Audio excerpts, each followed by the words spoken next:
Alors, nous allons discuter maintenant de la loi de l'attraction avec Noël Wan.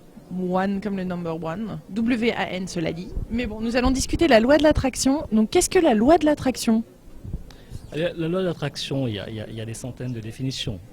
J'aimerais une définition très simple qui dit que nous attirons dans notre vie ce qui est en résonance avec nos pensées et nos émotions. Ce qui veut dire que nous créons notre vie avec nos pensées et nos émotions. Mais c'est une définition simplifiée. Donc nos pensées négatives comme positives attireraient des choses dans notre vie. Voilà. Comme nous n'arrêtons pas de penser et de ressentir des émotions, donc nous n'arrêtons pas d'attirer des choses dans notre vie, donc on peut dire que notre vie n'est que la somme de tout ce que nous avons pensé jusqu'ici. Alors on a quand même des pensées négatives de temps en temps. Bien évidemment, positives ou négatives, en sachant que toute la difficulté, c'est que nous n'en sommes pas conscients. Nous ne sommes pas toujours conscients de ce qu'on est en train de penser, ni de ce qu'on est en train de ressentir. Donc l'ennui ici, c'est que parfois, quand c'est négatif, on a tendance à rester bloqué là-dessus, et du coup, on va continuer à accentuer les choses négatives de notre vie.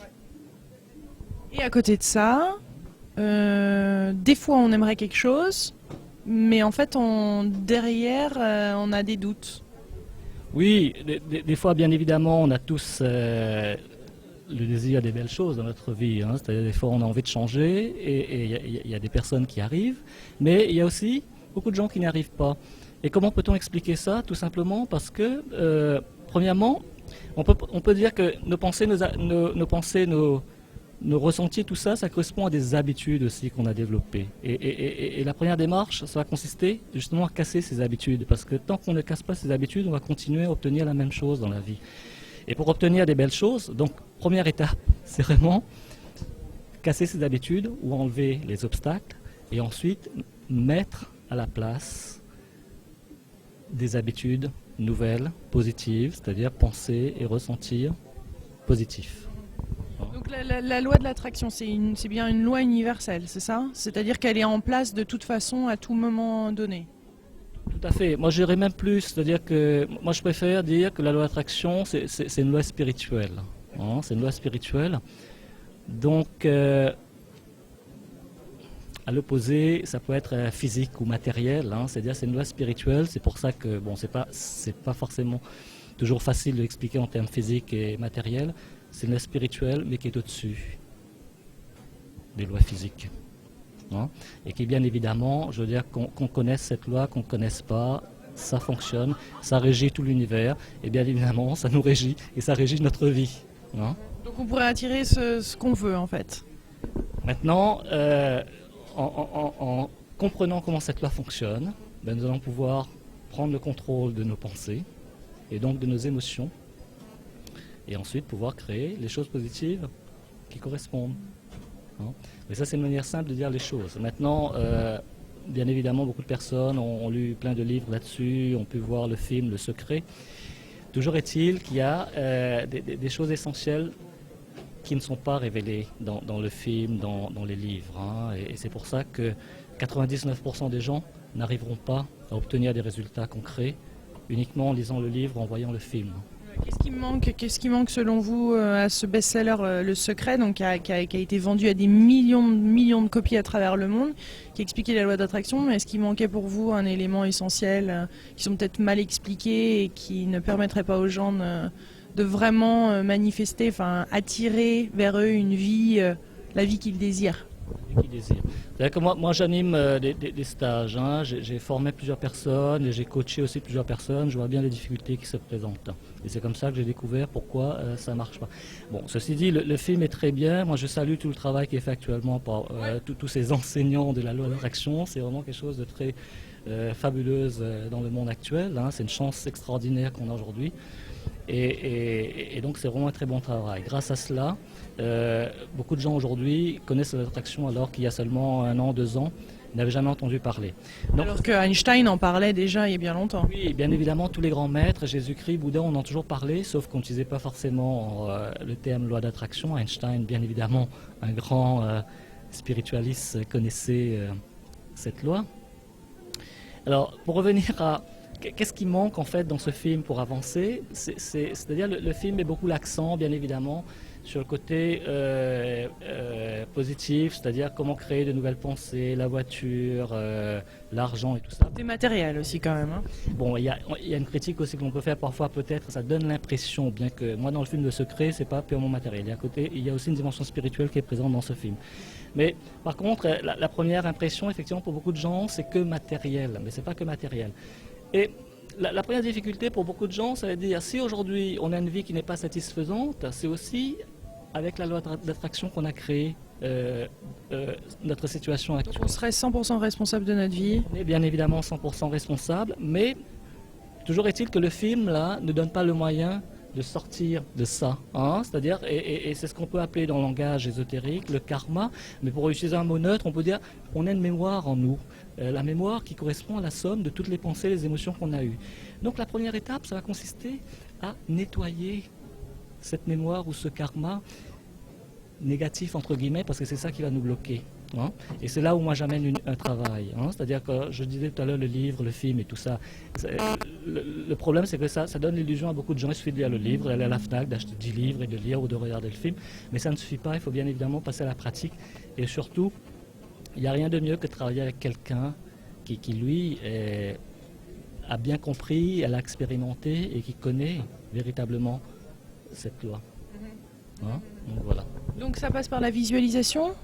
La visualisation, je dirais, ce sont les techniques qui viennent après, dans un deuxième temps. Hein. C'est-à-dire, premièrement, d'abord nettoyer, enlever tout le négatif. Et une fois que ça c'est fait, après, bien évidemment, là, on va amener le positif. Et le positif, une des techniques, c'est la visualisation, mais ce n'est pas la seule que j'enseigne. Hein. C'est-à-dire que, en fait, c'est un ensemble de techniques. Et ce que je dis, c'est que, je fais une conférence tout à l'heure, hein, c'est-à-dire que, aussi l'autre erreur, c'est de croire que c'est uniquement une question de pensée et d'émotion. Hein. Première étape, on a parlé des blocages, mais pour pouvoir contrôler nos pensées, agir sur nos pensées, nous devons passer au niveau supérieur. C'est ce qu'Einstein a dit, hein, nous ne pouvons pas résoudre un problème au niveau où il a été créé, donc il faut passer au niveau supérieur.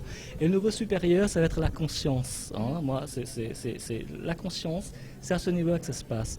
Donc, une étape essentielle, hein, qui vient même avant le nettoyage dont j'ai parlé tout à l'heure, ça va consister à ouvrir sa conscience, hein, avoir un esprit ouvert, et qui pour moi, métaphoriquement, je peux dire, qui consiste à ouvrir le robinet pour avoir accès à la source, parce que là, d'où viennent toutes les belles choses qu'on puisse imaginer. Hein, là où il y a Encore faut-il être comme, c'est pour ça que vous parlez de nettoyage, parce qu'encore faut-il savoir qu'on mérite toutes ces bonnes choses dans notre vie. Et pour pouvoir ouvrir le robinet, il faut, c'est sûr, être ouvert, mais il faut aussi savoir que, enfin, le recevoir, vouloir. Être ouvert, ça veut dire être ouvert à quoi? Être ouvert au mystère de la vie, savoir qu'il y a autre chose que le monde physique, hein, que nous sommes plus que nos corps physiques. Donc c'est cette ouverture qui va amener tout le reste, je dirais. Mais ça va être aussi la chose la plus difficile pour beaucoup. Ça va être aussi la chose la plus difficile pour beaucoup. C'est pour ça que la loi d'attraction, je veux dire, moi tel que je l'enseigne à des gens quand même qui ont un certain niveau spirituel. Je dirais, sinon, je m'intéresse pas. Les gens qui sont purement matérialistes, ils ne peuvent pas comprendre ce que j'enseigne. Voilà. Donc être ouvert et aller vers des choses positives. Et ces choses positives, là aussi, à un moment donné, on va comprendre que ce n'est pas que des choses matérielles. Donc d'un point de vue spirituel, alors qu'est-ce que vraiment, parce que quand on parle de spirituel, c'est quand même l'âme, on parle d'univers, on parle d'une autre dimension que la dimension physique. Alors qu'est-ce que cet aspect-là de nous vraiment recherche ? Cet aspect-là, pourquoi? Parce que c'est l'aspect ultime, je dirais. Parce que la chose la plus profonde qu'on recherche, hein, les gens utilisent toutes sortes de mots, ils appellent ça le bonheur, la paix de l'esprit, la sérénité, la plénitude. Toutes ces choses-là ne sont pas des choses matérielles. Ce n'est même pas, je dirais, des émotions ou des pensées. C'est au niveau de la conscience que ça se passe. Et à chaque fois qu'on aborde le niveau de la conscience, on aborde le niveau de l'esprit, d'où spiritualité. Hein, voilà. Et là, les possibilités infinies s'ouvrent à nous. Les possibilités sont bien évidemment infinies parce que là, je veux dire, là on accède à la vérité Et là, on peut comprendre ce que c'est que l'amour inconditionnel, on peut comprendre ce que c'est que la compassion, on peut comprendre ce que c'est que la gratitude, on peut comprendre ce que c'est que le vrai bonheur. Mais toutes ces choses, comme je dis, les mots ne pourront jamais expliquer toutes ces choses-là.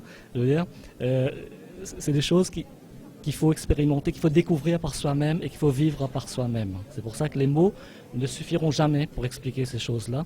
Et là, nous devons faire confiance, bien évidemment, aux paroles de tous les grands maîtres qui, eux, sont passés par là. Et la seule chose qu'ils nous disent tous, vous n'avez qu'à suivre mon enseignement et vous connaîtrez aussi ce que moi j'ai connu. Donc est-ce qu'on peut créer par l'ego? L'ego, c'est le gros obstacle, hein, c'est-à-dire ce qui va empêcher justement d'ouvrir La valve? le valve, ça va être l'ego. Parce que chez beaucoup, la majorité d'entre nous, voilà, celui qui a pris le pouvoir. Chez moi-même, hein, moi qui fais des études, j'ai des études d'ingénieur et tout ça, j'étais jamais conscient à quel point j'étais sous l'emprise de mon ego. Comment on peut savoir qu'on est sous l'emprise de l'ego? Ce serait simple. Soit on peut s'observer soi-même, observer les autres. Hein. Déjà, quelqu'un qui, chaque phrase commence par moi, je. Hein. Quelqu'un qui veut toujours imposer son idée, sa conviction aux autres, qui veut dominer les autres. Forcément, voilà, les manifestations. Une vie dominée par le matériel aussi? Oui, une vie dominée par le matériel, bien évidemment. Dès qu'on ignore l'esprit, ce qui va prendre une place prépondérante, bien évidemment, ça va être le côté matériel. Mais l'ego va aussi rechercher le pouvoir, hein, va rechercher le pouvoir. Est-ce que le pouvoir est vraiment matériel? À un moment donné, ça va être le principal but de l'ego. Comment s'en détacher pour vraiment créer, co-créer avec l'univers? Se détacher de son ego. Ben, justement, c'est tout ce travail, c'est quand on va ouvrir son esprit, qu'on va demander l'aide de l'invisible, petit à petit, on va recevoir cette aide, cette force, cette énergie nécessaire pour surmonter son ego. Et là, moi j'enseigne aussi dans mes stages hein, ces techniques de méditation. Bien évidemment, la pratique par excellence, c'est la méditation. Et la méditation, c'est quelque chose, bien évidemment, c'est un mot qui recouvre beaucoup de choses, mais ça reste néanmoins la voie ultime. On ne parle pas de visualisation, on parle de méditation. Donc, c'est-à-dire arrêter la pensée et juste être dans ce monde de silence, c'est ça? Et la méditation, ça va commencer par la concentration, ensuite une concentration de plus en plus pointue, jusqu'à un moment donné, on arrive à faire complètement le vide. Bien évidemment, dans cette méditation, si on veut travailler sur un objectif, on va pouvoir y mettre la visualisation. Mais la visualisation n'est pas, la méditation, ça permet de faire beaucoup de choses, hein, mais dont la visualisation, quand on veut utiliser la méditation pour accélérer la manifestation de son objectif. Donc, à un moment de la méditation, on mettrait une image où on commencerait à vouloir visualiser. Parce qu'en même temps, méditation, c'est-à-dire abstraire la pensée, mais là vous êtes en train de dire il faut à ce moment-là planter une petite graine un petit peu en plein milieu de cette méditation qui va germer. Comment ça se passe? Il y a deux choses. La méditation... La méditation des grands maîtres, eux, ils ne cherchent rien du tout. C'est-à-dire, ils sont là uniquement pour chercher le vide, le silence. Et là, ils vont connaître un état de béatitude et ils vont être dans la gratitude. Nous, on n'en est pas encore là. Nous, on dit, oh, je veux une belle voiture, aujourd'hui où ça va pas, j'ai pas beaucoup d'argent, il faut que j'améliore ma situation financière, ainsi de suite. La méditation va nous y aider aussi. Mais là, on va y mettre ça. Mais encore faut-il pouvoir se débarrasser de toutes les pensées négatives qui sont à l'origine justement de notre situation insatisfaisante d'aujourd'hui. Donc au départ, la méditation va consister à faire le vide. Mais tout de suite derrière, comme la nature a horreur du vide et nous-mêmes on est capable de... on n'est pas à l'aise et on n'est pas capable aussi de maintenir ce vide, donc on va en profiter tout de suite pour mettre justement là notre désir. Et c'est là où dans mon stage, je fais aussi fabriquer par les participants les cartes symboliques. Et bon, il y a plusieurs noms pour utiliser, où ils vont symboliser, visualiser leur objectif. Hein. C'est un peu comme le poster le vision board dans le film The Secret, mais là uniquement pour un objectif. Un collage. Mais là uniquement pour un objectif, hein, pas pour son projet de vie. Donc alors on pourrait utiliser la loi d'attraction pour un projet de vie global ou spécifiquement par rapport à une des catégories de notre vie, par rapport au travail, à l'amour. On pourrait attirer notre âme sœur, par exemple, prenons le côté attirer son âme sœur. L'attraction, on va l'utiliser pour tout. Hein, on va l'utiliser pour tout. Comme je l'ai dit tout à l'heure, maintenant, même si on ne sait pas, on l'utilise de toute façon. Mais l'ennui, c'est qu'en ne sachant pas, Inconsciemment. voilà, on risque d'attirer des mauvaises choses dans notre vie. Bien évidemment, avec ça, on va attirer tout. On va commencer d'abord par les problèmes matériels parce que c'est quand même sa préoccupation de beaucoup de gens. On est quand même dans un monde matériel, il faut de l'argent, il faut tout un tas de choses pour vivre. Donc, on va commencer par ça. Et à un moment donné, on va se rendre compte que finalement, ça devient de plus en plus facile. Et à un moment donné, ça ne va plus être notre préoccupation. Hein, et ça, c'est important. Et ça, c'est la première étape qu'il faut viser pour pouvoir s'intéresser là. Parce que tous les gens qui se sont intéressés uniquement aux choses matérielles le savent très bien. Là, je pensais que j'aurais cette belle voiture, même les relations, hein, je serais heureux, mais se rendre bien compte que, ok, pendant un court laps de temps, ils vont être heureux. Ok, on est content d'avoir cette nouvelle caméra, cette nouvelle voiture, tout ça. On sait très bien que quelques temps après, hein, C'est éphémère. c'est éphémère. Voilà, hein, voilà. Donc, aller rechercher là vraiment le vrai bonheur. Mais alors, il y a d'autres personnes qui diraient que, en fait, de toute façon, tout ça, c'est déjà, enfin, on attire quand c'est vraiment, on est en lâcher prise complet et dans son cœur et dans un niveau quand même de réveil, d'éveil assez grand. Enfin, quand notre cœur est ouvert, les choses viennent à nous magiquement avec de la synchronicité. C'est pas forcément quelque chose qu'on a visualisé ou autre. C'est un peu comme la vie qui prendrait son pas. Enfin. Comment on explique ça entre ce chemin entre le destin et le fait qu'on co-crée, le fait que... Le destin, c'est avec nos pensées, nos émotions, chaque jour on crée notre destin. Bien évidemment, maintenant, si on croit aux philosophies orientales, notre destin, c'est aussi, donc je dis tout à l'heure, la somme de tout ce qu'on a pensé, donc c'est notre karma, qui peut venir aussi des vies antérieures, si on y croit, mais on n'est pas obligé d'y croire. Hein.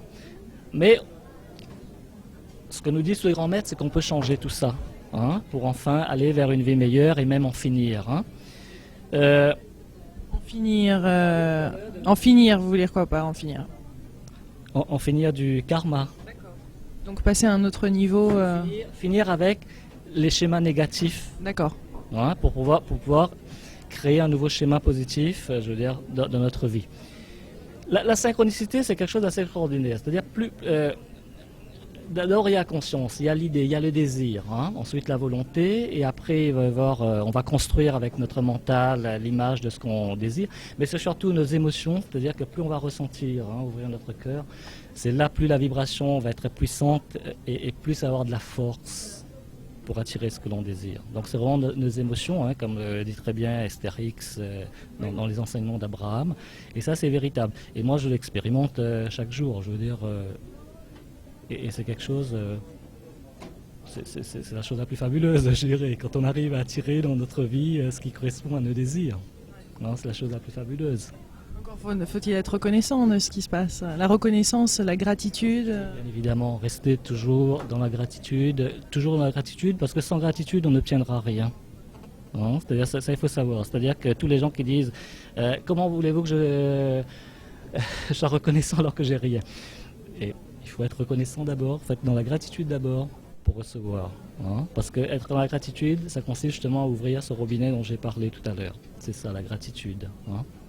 Ce serait une clé majeure quand même de la loi de l'attraction. C'est la clé majeure parce que la gratitude n'est rien d'autre que l'amour. Parce que l'énergie, on peut appeler ça l'énergie de vie, l'énergie de la lumière, mais j'appellerais ça surtout l'énergie d'amour. C'est l'amour qui régit notre univers, tout est construit avec l'énergie d'amour.